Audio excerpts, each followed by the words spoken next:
So I'm delighted to welcome Markus Lehner from Bavaria this evening, and he's going to speak on the fascinating subject of la solita creanze, how to behave well during a dance in 16th century Italy.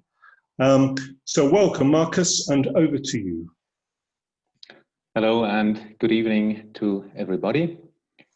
Before starting, I would like to thank the HDS for organizing this wonderful series of lectures and for giving me an opportunity to talk about one of my favorite subjects of the past years. I try to get to my presentation.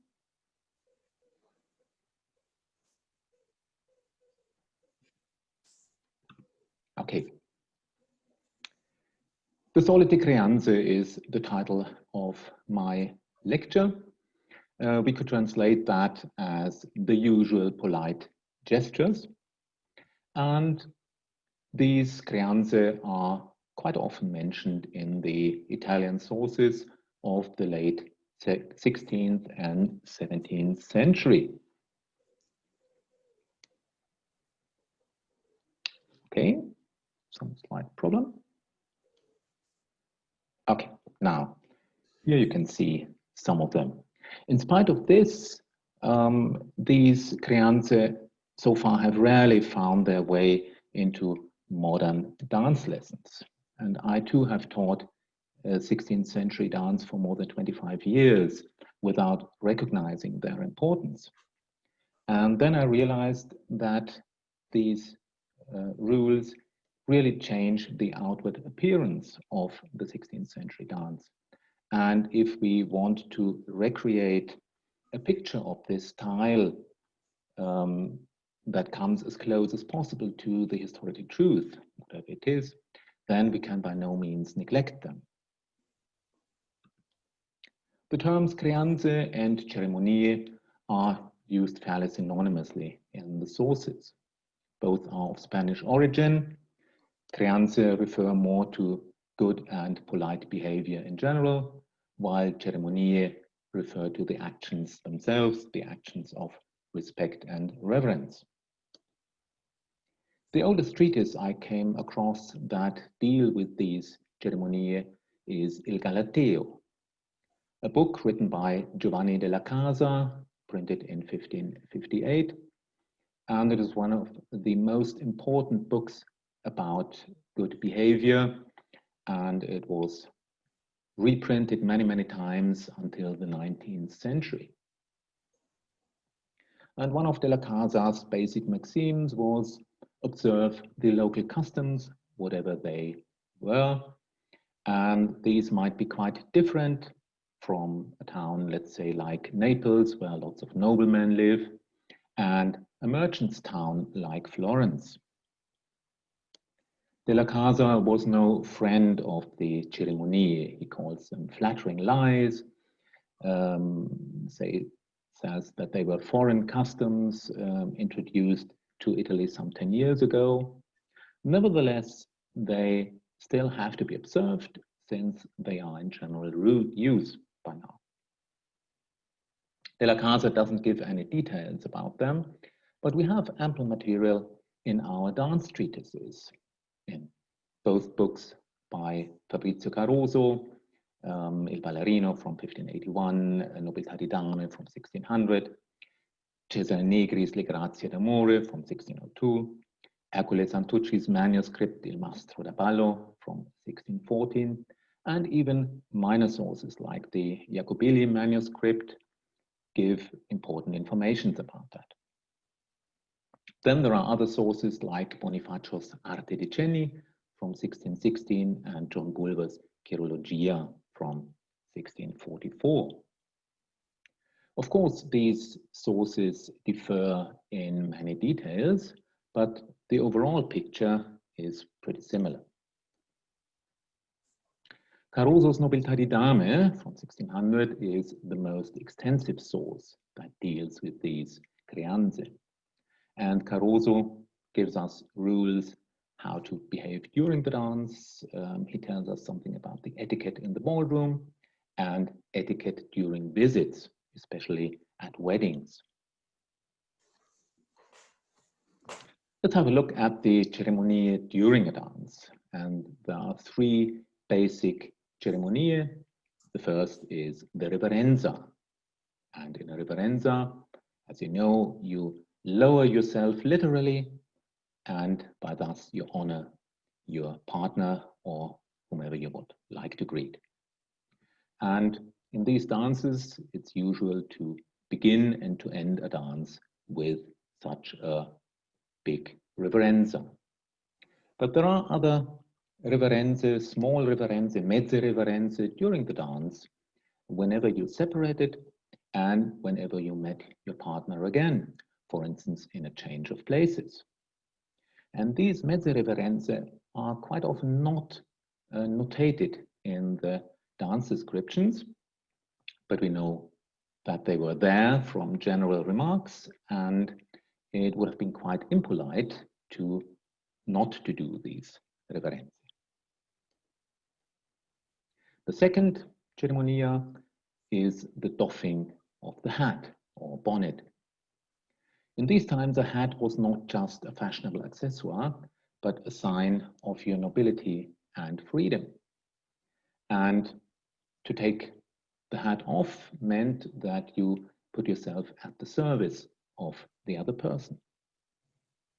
And in a dance, you had to doff the hat before each reverenza and before each mezza reverenza. So in an average balletto, you would have to take off your hat 2, 3, 4, 5 times. We don't know much about when to don the hat exactly. In most cases, it's not mentioned. There are very few remarks about that. And I have got the impression that it's left to the choice of the dancer to a certain degree. And for instance, personally, I like to dance a few steps after a reverenza before I put on my hat again. Caroso gives an interesting remark telling us that if we put on our hat and we have to doff it immediately again, then better not put it on, just leave it in your hands to avoid a constant doffing and donning of the hat. The third ceremonia is the hand kiss. And since antique times, a kiss symbolized a kind of transfer of your soul. And we all are familiar with kissing the back of a lady's hand to honor her, but we are not familiar anymore with the kissing of our own hand, which in these times meant that you give or receive something with your whole heart. And these pictures show you how it was done. You would kiss your fingertips, not the back of your hand as some modern dancers do. And very important, just pretend to do it. Never touch your lips with your fingers. Well, and when would you do this? Whenever you take your partner's hand. And quite strange for us, after dropping your partner's hand too.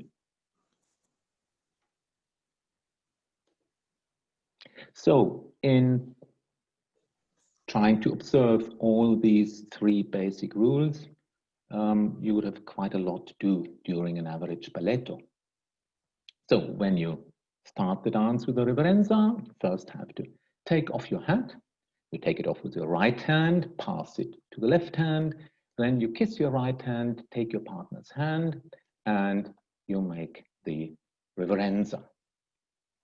Then, starting your promenade, you would put on your hat again.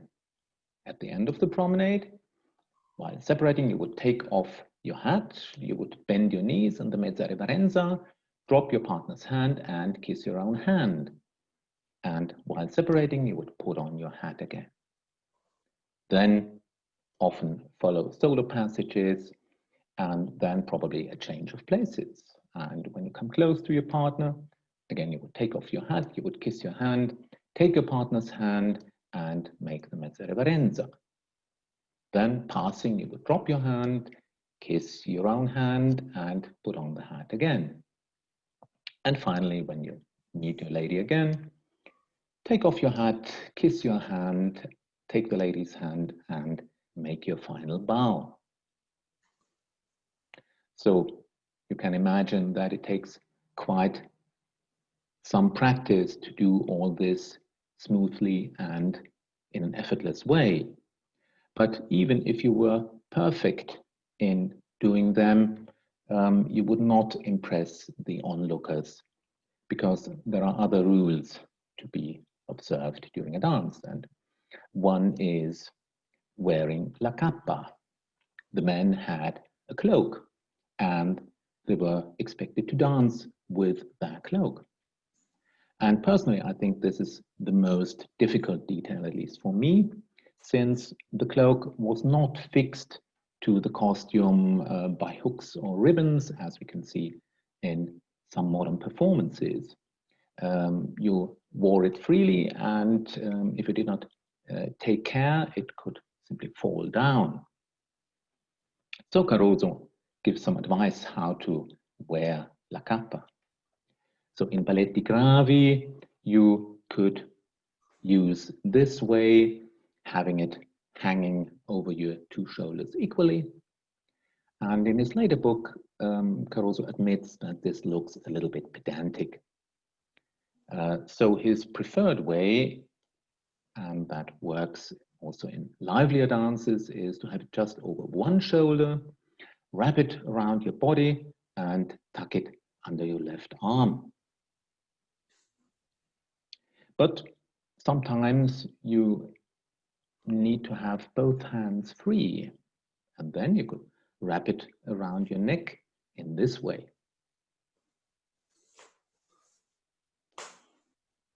Men also usually danced with their rapier. And you can imagine in a lively dance, for instance, in a galliard, the rapier would start bouncing around. So you had to hold the hilt, but don't press it down, Caroso warns us. Otherwise, you would look like the Spanish capitano of the Commedia dell'arte. And he warns us never to cover the hilt of the sword with your cloak, because situations might arise when you quickly have to draw your weapon. This strongly reminds me of the American Wild West, when suddenly the gunman enters the saloon and each hand goes to the hip. So a ball in these times might perhaps not have been the cheerful, relaxed event that we imagine today, maybe. Men and women wore gloves in these times, but it was impolite to touch your partner's hands with gloves. So you had to take them off before, not necessarily before the dance. You could also do that during the dance if you found the right moment. What to do after having removed the gloves? Well, ladies could keep them in their manicone, in their big sleeves. I don't know where the gentlemen put them, since they didn't have such sleeves. Maybe they simply kept them in their hand, like this gentleman is doing. Ladies were used to hold handkerchiefs in their hands, and sometimes they put it in their sleeves as well, so that you can even see the lace. In summer times, fans were also quite fashionable. Ladies had some extra challenges to meet, like managing the trail. Costumes in these days usually had trails, at least in Italian costumes, and we don't see that much in modern performances because it's simply uncomfortable to walk backwards with such a trail. And ladies in these times had the same problem. And Caroso says, don't take it with your hands. This would look ugly. But just maneuver it by swaying your hips. And though you make your farthingale swing, and this would sweep the trail out of the way. Another challenge, which I've never met a modern dancer meet, was dancing with pianelle. Ladies often wore pianelle and also during the dance. They required a special walking technique that Caroso describes, and he warns the ladies not to make a lot of noise with them banging them on the floor, nor should they lose them during the dance. But Caroso assures us that a well-trained lady could dance fioretti and even gagliarda mutanze with pianelle of 30 centimeters height. This is quite incredible to me. Let me say a word about the arms. The dancing masters say just let them hang down with your palms towards the thighs, and that is what we usually do. However, there are other remarks that you should also move them gracefully. The man's left hand is usually placed on the hilt of his rapier. Lady could place her hand on her jewels, her brooch, her necklace, or you could put your gloves on or take them off again. Men were always busy arranging and holding their cloak. Other examples can be drawn from iconography. You're all familiar with this arm position with the hand in the hip. This was not only for men, but sometimes even women could hold the arm like that. You could also hold a flower in your hand, and I found another nice arm position for a man.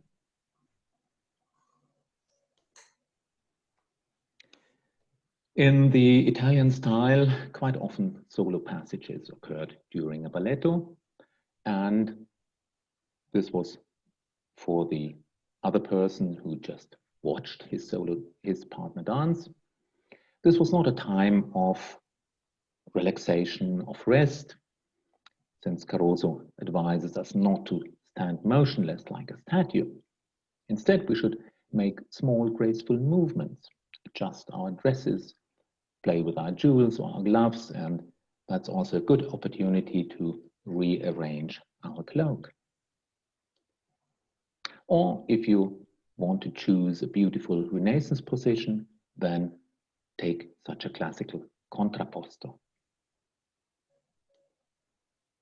An important issue is the look, an issue that is fairly neglected in modern performances. The man should keep his eyes upright, free look, ready to meet any challenge. He should not stare at the ceiling or keep his nose too high. This would look arrogant and ridiculous. The lady, however, should keep her eyes modestly low. She should not look around, especially not at the men. And that this was meant seriously, you can see from other remarks by Caroso and Santucci, that often confusion arose when a lady asked a gentleman to dance. And when she kept her eyes too low, the men would not know who of them was addressed. And so maybe the wrong man would stand up and ask the lady for the dance. So if we take all these details and add them to the pure choreography, like the looks, the cloak, the contrapposto, the hand kiss, the mezza reverenza, the gloves, the hat, and so on, then you would really change the outward appearance of the dance. and he would certainly add a lot of liveliness to it. So give it a try when you plan your next performance. Think of these creanze. Caroso also gives us some rules of ballroom etiquette. He tells us how to invite a partner, or how to take a seat, how to sit properly, or how to prepare for a ball. I should say a little bit about how to invite a partner, how this refers to gentlemen and ladies. So if a gentleman wants to invite a lady to dance, he would take off his hat, cross the hall to the side of the ladies, and ask the lady to dance with a reverence. The lady would get up, adjust her dress, get rid of her gloves, and then she would make a reverence to the gentleman, who accompanies this reverence with a small reverence by himself. Then the man kisses his hand, offers his right hand, the lady kisses her left hand, takes the left hand, and then the man leads the lady to the dance floor. And on passing an important person, a person of high rank, they would greet this person on their way. There are some interesting little details in which the dancing masters differ in their description of how to invite a partner. For instance, Negri suggests for the first reverence of the man that he should take the right foot to do this, reverenza. Santucci says it doesn't matter, take the foot that is in front, while Caroso has the usual left foot for his reverenza. Caroso is not very clear in his description of inviting a partner. He has not a proper paragraph about that. We have to deduce his ideas from several remarks, but it looks as if he prefers that gentleman and lady should take hands before their joint reverence. The lady is fairly similar in what she has to do. The lady approaches the gentleman, looking boldly into his eyes, as we have heard, and then waits till the man takes notice of her, and then she invites him with a reverence. And this might take quite a while, since the man might be occupied in a conversation with his neighbors. But she should never wave to the gentleman to draw his attention, nor should she call his name. Well, as soon as he has noticed her, she has done her reverence, she has to turn away, diagonal position, and wait there till the man gets ready, adjusts his cloak, removes his gloves, and Caroso complains that many men had gloves so tight that they couldn't remove them in an adequate time, that they would take more than an Ave Maria to get rid of these gloves, and some even use their teeth to get the gloves off. Then they do their reverence together, take hands with a hand kiss, of course, and go to the dance floor. I would like to draw your attention to this remark that the lady should turn to the side while waiting for the man to prepare. A nice passage for us nowadays, but Caroso explains that if she rested with her front towards the man, the onlookers would immediately imagine that she were in love with that man. And this shows to me that the dancers, and especially the ladies, were under such a close scrutiny that they had to fear censure of the onlookers. And this keeps me wondering whether what we do nowadays when we perform these dances with lots of smiling and flirting, whether this would be possible in the 16th century. And I assume not. I guess thus they would have created a scandal. Well, after the dance, how would they get to their seat again? The man would lead the lady to her place. He would take leave with a reverence, go to his place, and would greet his neighbors, first the one on the right side, then the one on the left side. He would take the hat in his right hand, take the hilt of his sword, and move it in a way that the sword points forward in order not to injure the other people. And then he would sit down, put on his hat, and put on his gloves. For the lady, the man leads her close to her seat. The lady would turn to the man, make a reverenza without hand kiss, as Caroso specifies.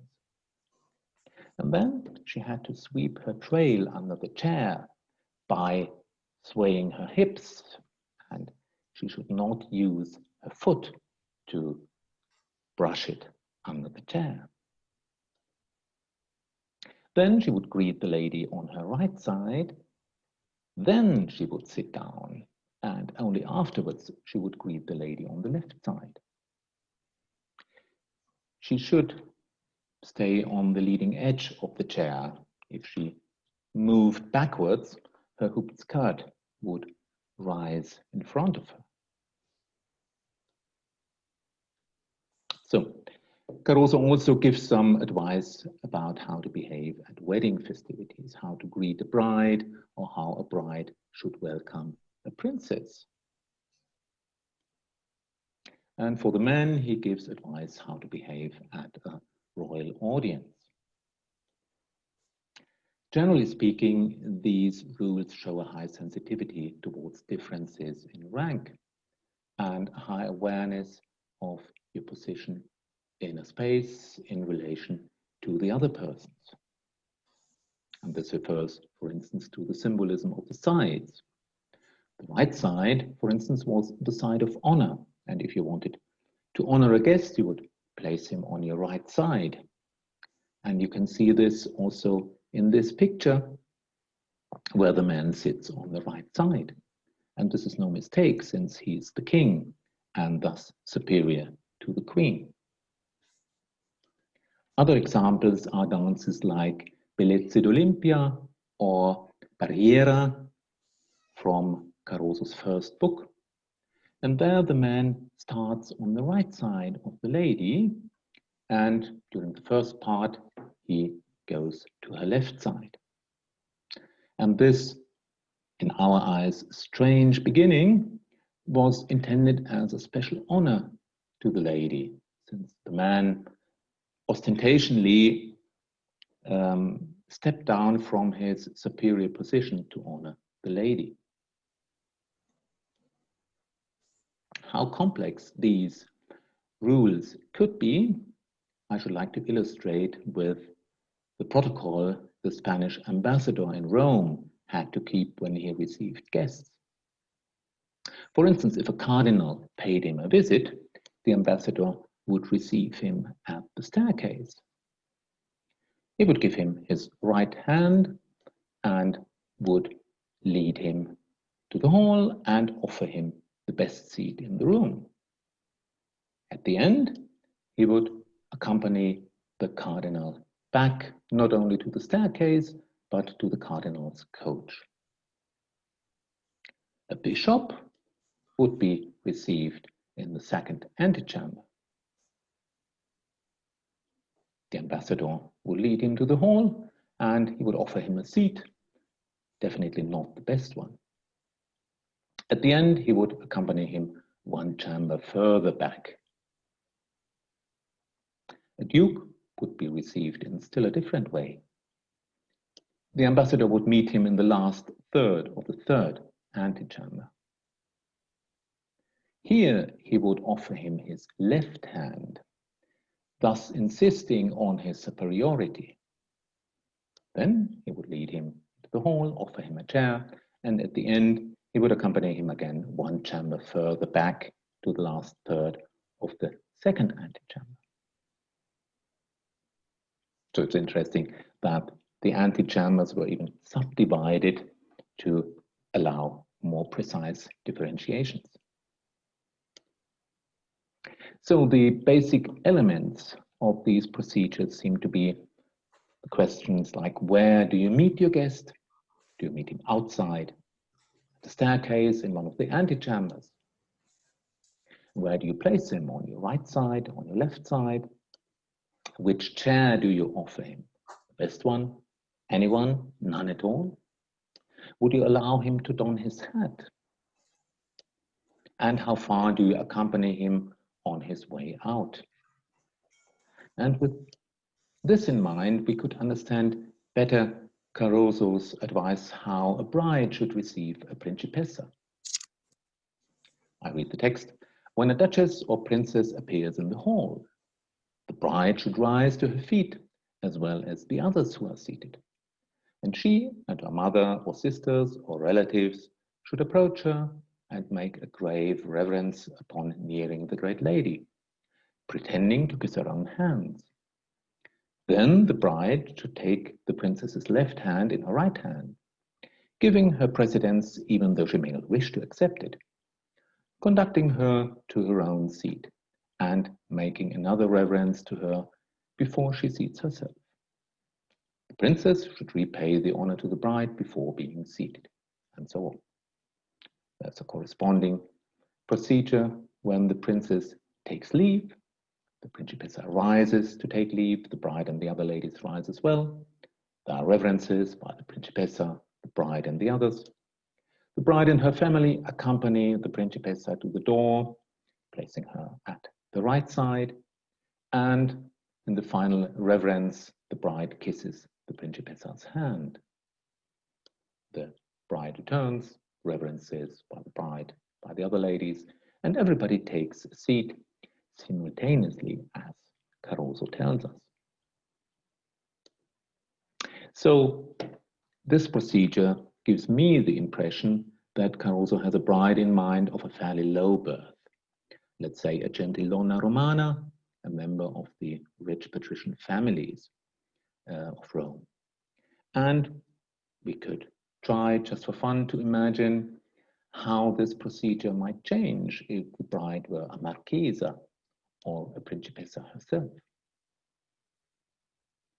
So moving in a 16th century ballroom in an elegant way with true Italian sprezzatura was a real challenge if you were not trained from childhood on in these creanze and cerimonie.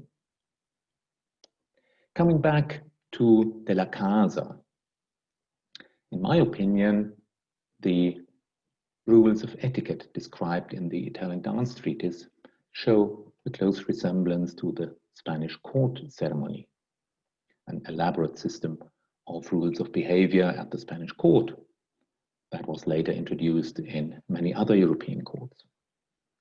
And since Spain was the predominant power in Italy for most parts of the 16th century, I think Della Casa was probably right when he said these cerimonie were foreign customs introduced into Italy by the Spaniards. I should like to finish with an advice by Della Casa, repeated by Caroso, and they say, avoid any superfluous ceremonies. Avoid too many hand kisses. Don't make too many reverences. 3 are really enough. And don't talk too much flattering nonsense to your lady. So thank you very much. We have added the bibliography and a list of the pictures that Nicole has used to illustrate this presentation. Thank you very much, Markus, for a fascinating talk. And I have to say, some fabulous slides. So thank you very much. We've already picked up 3 questions, but now's your opportunity. If you have any questions to ask Markus, please use the chat box and I'll pick them up. So I'll go through the 3 questions we've received. We had one from Bunty. She was asking, in relation to one of the slides, I wrote down it's the slide before the one that was entitled Ballroom Etiquette. It was the slide where you were talking about the way in which a man and a woman would look. And she asked whether the woman was holding a face mask. I don't know if that makes sense to that slide. Yeah. In that case, no, she was not holding a mask.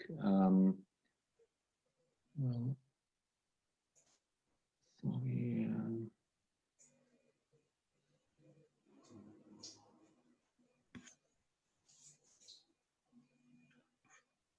Here. This is not a mask, it's a handkerchief. Sorry, I have to share it again.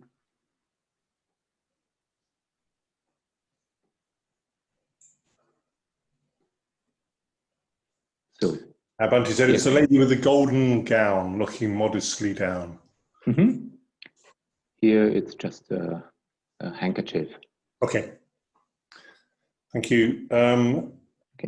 And Alina asks, I think slightly tongue-in-cheek, but she's saying, considering how many kisses were flying around during the dance, and this is presumably for someone who's not taken Caroso's guidance to heart, she wondered how it would look to a modern audience who are seeing people freely kissing hands and so on during a dance. My experience is that it enriches the dance enormously. The crucial point is that you should not exaggerate the gesture. You would just pretend to do it in a negligent way. So this is something people then did all the time. So they didn't make a great fuss out of this gesture. So it would be just a matter of seconds. So I've practiced that with my group for several years, and now we are so used to doing such a hand kiss before giving hands that, well, I don't want to say that it comes natural, but it's just, instead of simply giving your hand, there's a slight motion towards your lips, and then you would give it. So it's not a big thing, and I think it makes it much more livelier than just giving the hand directly to the lady. You and we focus on the dance and behaviour at a bar. But if this was a practice in common life, and when you met someone, you undertook such a reverence and such a kiss of the hand and so on, then that practice would very naturally carry on to the dance floor. Yes, indeed, since you do it hundreds of times, as well as doffing the hat. Well, it's my experience with people who are not familiar with these gestures, and that at the first moment they make too big movements. They take the hat off with a huge movement, and you would not do that if you do that 100 of times each day. No. And so it's something quite unimportant. But it keeps you from standing motionless, from standing stiff with your upper body. And so I personally, I'm not a friend of hats. And I refuse to dance with hats for more than 25 years. And now I love dancing with a hat because it gives me such nice opportunity to show off, to add to the dance, to express myself, to say it stupidly. So I can, yes, encourage everybody to try it, to practice a little bit, or to do it as negligently as possible. Thank you. Anne Smithies asks whether the man wears his gloves during the dance. He could do that. Not the hand that he touches the lady with. So Caroso says, for instance, when he gets ready to dance with the lady, he would take off his right glove. So, because that's the hand he gives to the lady. Later in the dance, it might happen that he would give his left hand. So he has to find, in that case, he has to find a moment during the dance when he could take off his left glove as well. Maybe during a solo passage of the lady. Okay, let's move on to a couple more questions. This is a question to do with those wonderful platform shoes. And Ilona from Latvia, who spoke last week, she said, are there any instructions how a lady could learn to dance with those platform shoes? Well, Caroso says a few sentences about how to walk with these pianelle. Personally, I don't understand them. I've tried to do that with slippers at home, and the advice, how I understand it, doesn't simply work. He recommends to draw the toes up. Yes. And that would keep the pianella at the feet. Whereas I think, since there is no heel in the shoe, I think I would just throw it off by pushing my toes up. Well, I would be happy to see anybody trying, practicing, showing me how this could be done. Yes, indeed. Yes, without breaking their ankles. True, yes. I guess nobody would risk that. So we can see the pressure of fashion. 30 centimeters was quite a height, you mentioned. Indeed, indeed. Un palmo e mezzo, what he says, and that's 30 centimeters. Yes. Diane asks, if you were in a ballroom with different social classes, people from different social classes, could you ask anyone for a dance, and also, was it possible to decline an invitation?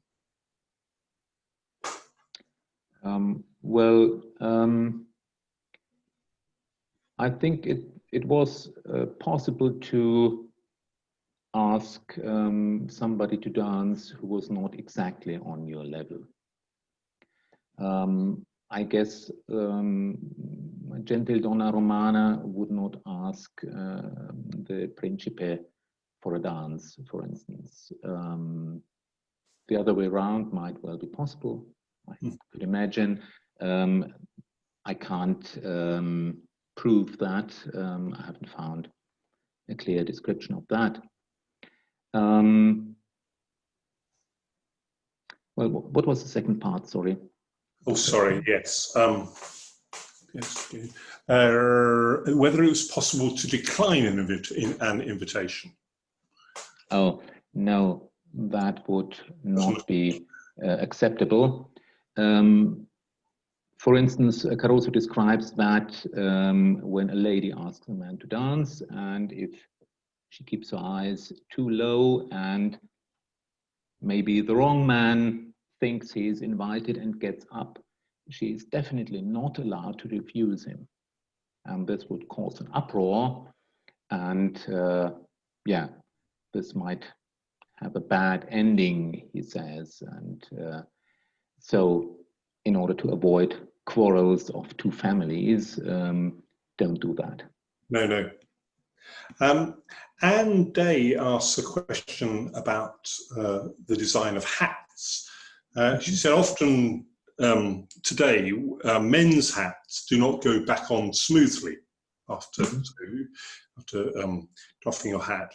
And she wondered whether the hat had a stiffened brim in the 16th century.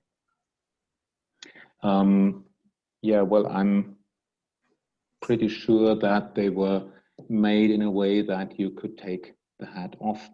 I guess we all know the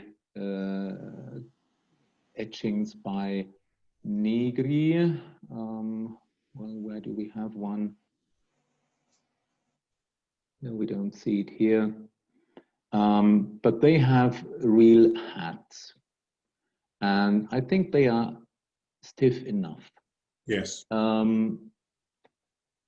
But here Caroso talks about a beretta, a bonnet. And you can see these bonnets here. And well, I guess apparently they got it off and on as they pleased. And well, I've tried to make one, or a tailor made one for me. And we had little stiffening in the rim there, just a very little bit. And this was just enough to take it off and put it on again. Yes. Yes, I guess it's really difficult if you have a very soft model, like, for instance, in early 16th century costumes. But I would not try to put it on again with both hands. I think I've seen that once in a while. I can understand the reason, but it doesn't look nice. Doesn't look elegant. And I would try to avoid it by constructing the hat. I'm not a costume expert. My tailor, who knows something about that, was not familiar with any special stiffening material like, well, like any kind of hard material. Yeah. Okay, we've got time for a couple more questions, I think. Cherry asks, and this is going back to the question about asking someone to dance with you. She asked whether there were rules on how often you could ask a particular lady, I think in this case, to dance, or were you expected to have a variety of partners? Yes, we were certainly expected to have a variety of partners. And Caroso makes an interesting remark. It seems to have been the custom that if a man asks a lady for a dance, then when it was the turn for the lady to ask somebody to dance, then she would have to give the honor back by asking the same man for the dance. But Caroso says you should never do that more than just once. And apparently it happened that this went forward and back, and always repaying the honor of being asked to dance. But on the whole, you were expected to choose different partners. It also happened, as in modern times, that there were ladies who never had a chance during a ball to dance. And so far, I have not quite figured out how the sequence of dances was managed, how men and ladies were allowed, or when they were allowed to ask somebody to dance, because as far as we know, just one couple or one set danced at a time. So there must have been some regulation who was allowed to invite the next partner. Okay, the last question this evening, I think. Alona asks another question. She said, your description has related to the Italian and Spanish courts, and were the manners similar in French and German courts in this time? Well, actually, frankly said, I don't know. I have not come across information about details about these gestures, about these ceremonies, apart from the dance treatises and the two manuals about gestures that I mentioned. There are lots of books about polite behavior, but they usually deal with that in a very general way. So they say young people should respect older people, you should not boast too much of yourself in a conversation, you should not spit on the floor, or things like that. But they don't tell us how to do a reverence, for instance, or whether you pretend to kiss your hand or not. There are some information in later treatises. For instance, I came across the pretended kissing of the hand in Gottfried Taubert's book about Baroque dance from 1717. And he mentions that in a minuet, when you present your hand to the lady, you would pretend to kiss your hand.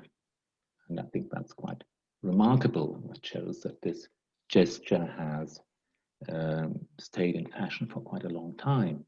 Indeed. But I can't say how it was in 16th century Germany. Yeah. If anybody comes across a source that tells more about that, I would be happy to receive a note about that. Okay. If I can, thank you very much, Markus, for answering the questions so well and so clearly. If I can just draw this part of the talk to a conclusion by reading out something that Escher has written in the chat, which is an observation rather than a question, and it relates to modern Indian women's clothing, which I thought was interesting to hear. She said that the movement of the cloak and playing with one's gloves, jewels, etc., reminds her of how Indian women wear the upper length of their sari or the long scarf of their salwar chemise. She said that she'd noticed non-Indian women wearing such clothes walking along without touching these, let alone moving them, whereas ones from an Indian culture seem to keep moving them in a near continuous flow. So it's interesting bringing that right up today. Many thanks to everyone for the questions that you've posed. And as I said, very much thanks to Markus for not only a fabulous talk, but also for engaging with the question and answer so well at the end. Just before we finish, and I'll let you all go, a couple of final points. First of all, the talk will be available on our YouTube channel alongside all of the other talks in this series. We're hoping that can be there tomorrow. If you are a member of the Historical Dance Society, you will be getting my weekly blog tomorrow, and that will have the link into it. If you are not a member, it's not too late to join, but you can go to YouTube and put in the Historical Dance Society, and it'll take you to those talks. All of these talks are, of course, free, and we're delighted to be sharing our expertise and knowledge with the wider world.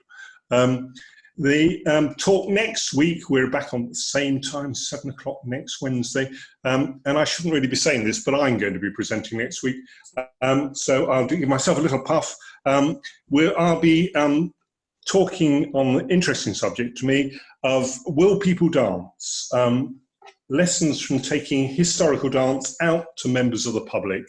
What can we learn from that that will help us all in the future? So I hope you'll come back and listen to me talk about that. That'll be next Wednesday at 7. In the meantime, it's a big thank you to Markus for a fabulous talk this evening. And otherwise, see you all next week. Thank you very much and good night.